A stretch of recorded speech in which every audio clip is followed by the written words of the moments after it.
മദ്യക്കോഴ വിവാദത്തിൽ ഡൽഹി മുഖ്യമന്ത്രി Aravind കെജ്രിവാളിനുള്ള കയ്യാമം enforcement directorate തയ്യാറാക്കി കഴിഞ്ഞിരിക്കുന്നു.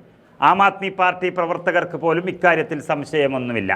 അറസ്റ്റ് എന്ന കടമ്പയിൽ നിന്ന് രക്ഷപ്പെടാനുള്ള അടവുകൾ കെജ്രിവാൾ പയറ്റുന്നുണ്ടെങ്കിലും നിയമക്കുരുക്കിൽ നിന്ന് പുറത്തുവരാൻ സാധിക്കുമെന്ന് തോന്നുന്നില്ല. തെളിവുകളെല്ലാം AAP പാർട്ടി നേതാക്കൾക്ക് എതിരായി നിൽക്കുകയാണ്.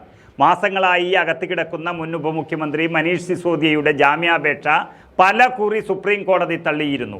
തെളിവുകൾ എതിരാണെന്ന കാരണം നികത്തിയാണ് ജാമ്യം നൽകുന്നതിന് വരെ സുപ്രീം കോടതി മടിച്ചു നിൽക്കുന്നത്. അതേ കുരുക്കിലേക്ക് തന്നെയാണ് മുഖ്യമന്ത്രി അരവിന്ദ് കെജ്രിവാളും നടന്നു കയറുന്നത്.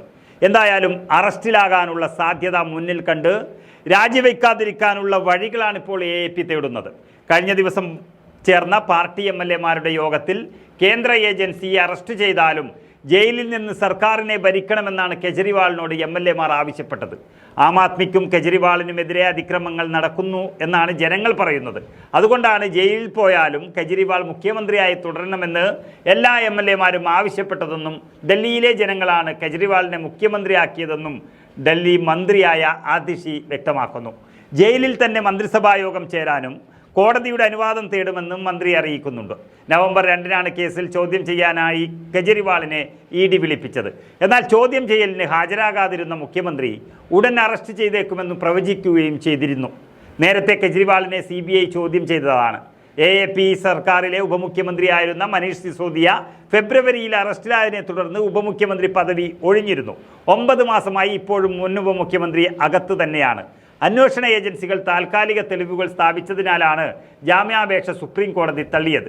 ചിലർക്ക് മാത്രം വലിയ ലാഭമുണ്ടാക്കാൻ പാകത്തിൽ വളരെ ആസൂത്രിതമായ ഗൂഢാലോചനയാണ് നടന്നത് എന്ന് CBI വാദിക്കുന്നുമുണ്ട്. ഇത് കോടതി അംഗീകരിച്ചതായി 41 പേജുള്ള ഉത്തരവിൽ കാണുന്നു. എന്തായാലും 2 തവണ ED സമൻസിൽ നിന്ന് സമർത്ഥമായി കെജ്രിവാൾ തടിയൂരിയെങ്കിലും 3-ാം തീയതി ഹാജരാകാനുള്ള സമൻസിൽ നിന്ന് തടിയൂരാൻ സാധിക്കില്ല എന്നാണ് ഒടുവിൽ ലഭ്യമാകുന്ന വിവരം. ഇക്കാര്യം കെജ്രിവാൾ സ്ഥിരീകരിക്കുന്നുമുണ്ട്.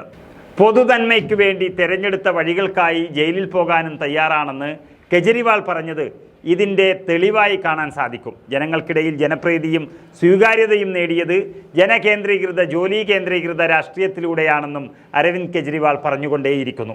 ജനുവരി 3-ാം തീയതി ഏജൻസിക്ക് മുന്നിൽ ഹാജരാകാൻ ആവശ്യപ്പെട്ട് ഡിസംബർ 22-നാണ് ED കെജ്രിവാളിന് 3-ാമത്തെ സമൻസ് അയച്ചത്. മുമ്പത്തെ 2 സമൻസുകളും മുഖ്യമന്ത്രി ഒഴിവാക്കിയിരുന്നു. ഡിസംബർ 21-ന് ഹാജരാകാൻ ആവശ്യപ്പെട്ട് കേന്ദ്ര ഏജൻസി ഡിസംബർ 18-ന് തന്നെ 2-ാമത്തെ സമൻസും അയച്ചതാണ്.